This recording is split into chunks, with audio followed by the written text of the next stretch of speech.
welcome. I'm so excited to be able to share a little bit, as briefly as I can, what God has revealed to me last night in my car ride, actually. But before we get started, I have a couple of announcements. Announcement number one is we have a blog being released next week, and it is by a guest writer who I am really excited about. She is a dear friend of mine, and I truly believe what she has to share will definitely help and speak to the heart. And so I'm excited for that release. And those who are subscribed will get an early access look to that blog. So that segues to my second announcement that if you are not subscribed yet, subscribe. You get inside scoops. You get early access to blogs before everyone else does. And new subscribers get 10% off their next item. I mean, look at this shirt. Wouldn't you guys want this? Look. This is one of my favorite shirts. Actually, I say that about all my products, but in all honesty, every time I see someone wear one of my products, I'm just reminded of God's faithfulness, because one of the running jokes I have with my friends is that I'm not creative. And just to think that God gave me the wisdom and the creativity to create these things, these shirts, blows my mind. Like, God, you chose me, and you want to work with me, and you worked in my weakness to demonstrate your strength and your faithfulness. So I can go on and on about that, and we're not going to do that. So definitely subscribe.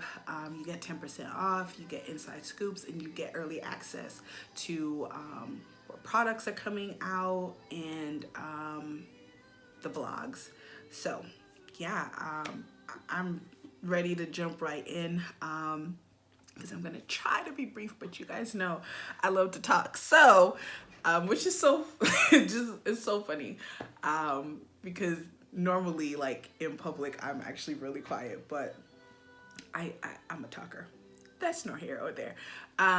So this revelation came last night when I was driving, and I was kind of not fussing, but I was just like having a heart to heart with God about, like, Lord, what are you, what are we doing? Like, what's going on? I feel like you've given me this dream, and in the natural, I see nothing. I see nothing happening. I see no movement whatsoever. What's going on? And God was like, your dreams are not denied, they're being developed. And I was like, wow, like, what? And he brought me to the story of Joseph, right? So growing up, we all know the story of Joseph. He has his dreams, his brother sells him into slavery, then he ends up with Potiphar, and then ends up in prison because he doesn't want to sleep with Potiphar's wife, then in prison, ends up in the palace, and then governing over all the issues and concerns of Egypt, right? And I never really sat and read the story. So, like, the story of Joseph was one that I was taught in Sunday school growing up. And last night when I'm sitting and I'm reading, I'm like, yo, wow, like, I was just blown away, because I think a lot of the times we like to lean on the old things that we've learned in the past to sustain who we are now, and it's not enough. It's not enough to to lean on what they taught me in Sunday school about Joseph. when God's like, no, I need you to get in the word and hear what I have to say about Joseph and learn for yourself. And so that way, when you read, you can really put those in your heart, and cling to those things. So we're going to go to Genesis 39, where, after Joseph has been sold by his brothers, and he's doing great, right? So it's like, yep, y'all put me in a pit. I had this dream. Y'all put me in a pit. Y'all sold me. I thought it was the worst of the worst, being sold and not wanted by my family, my brothers more in particular. But here I am working with Potiphar, right? And he's trusted me to govern over and handle all things, right? And then I'm trying to do right. And here comes Potiphar's wife trying to seduce me. And because I don't want to be seduced and I'm trying to flee from temptation, I get imprisoned. And what that brought out of me was like, yeah, Lord, I feel like I have been doing things right. And why does it feel like the more I try to do the right things, the worse things happen? And God was just like, but I'm still there. And the way that hit home for me was in verse 20, where it says, Joseph's master took him and put him in prison, in the place where the king's prisoners are confined. Number one, this has God's hand all over it, because he's placed where the king's prisoners are confined, which already had set the stage for what was to come, right? So, but while Joseph was there in prison, the Lord was with him. He showed him kindness and granted him favor in the eyes of the prison wardener. So the warden put Joseph in charge of all those held in the prison, and he made him responsible for all that was done there. The warden paid no attention to anything under Joseph's care, because the Lord was with Joseph and gave him success in whatever he did. Like, God literally showed me, I'm with you in your prison season. Like, you still have favor and there's still purpose in your prison season. And that really hit home, because I think a lot of the times we get so consumed with the season that we miss what God is doing and how he's literally setting the stage, right? Because later the cupbearer and the baker, who were the king's prisoners, right, end up there. And he's interpreting dreams for them. And he's thinking, yep, this is it. This is my ticket out, right? He interprets their dreams. He's like, don't forget about me. And they're like, no, we're not going to forget about you. Of course, the cupbearer did. And he's in prison for 2 years. Two years before he can even stand before Pharaoh and make his way to the palace. And what God showed me was like, I have to develop your dreams. I have to purge everything out that would literally siphon and eat away at the sustainability of the dream that I've placed in you. And so we're thinking this prison season sucks. I don't know what's going on, but God's hand is in all of it, because think about it. If Joseph didn't end up in prison, who's to know how he would have really met the cupbearer, right? Even though it took 2 years to get before Pharaoh, it was the cupbearer who then remembered, oh, you have a dream? I know somebody who can interpret dreams.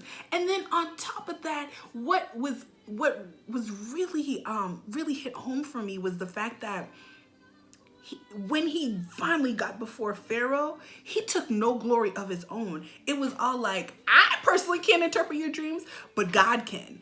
And so it really encouraged me to know that, like, in the prison season, in the seasons where you feel like, why are things getting worse? Why haven't things changed? Or like, I have this dream, why aren't things popping up? Because if you're anything like me, I'm like, yo, what's good? Like, I'm ready. Like, you know, when we doing this, when are things popping?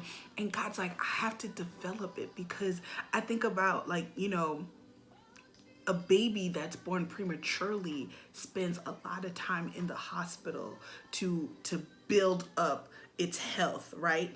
And even then, doctors sometimes have concerns that this baby's gonna have health complications. And God's like, I don't want your dreams to be birthed prematurely.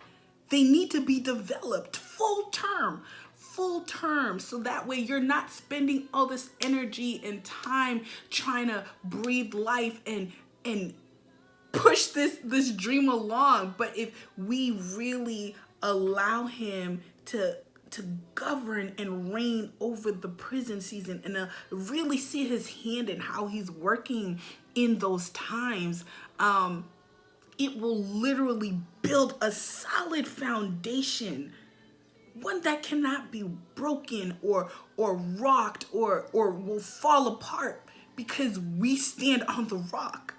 Nothing else. Like, he has to purge it all out, so that when the time comes and you're giving birth and it's manifesting, and your dream is coming into fruition, all the glory goes to God, and you're able to sustain and maintain the dream.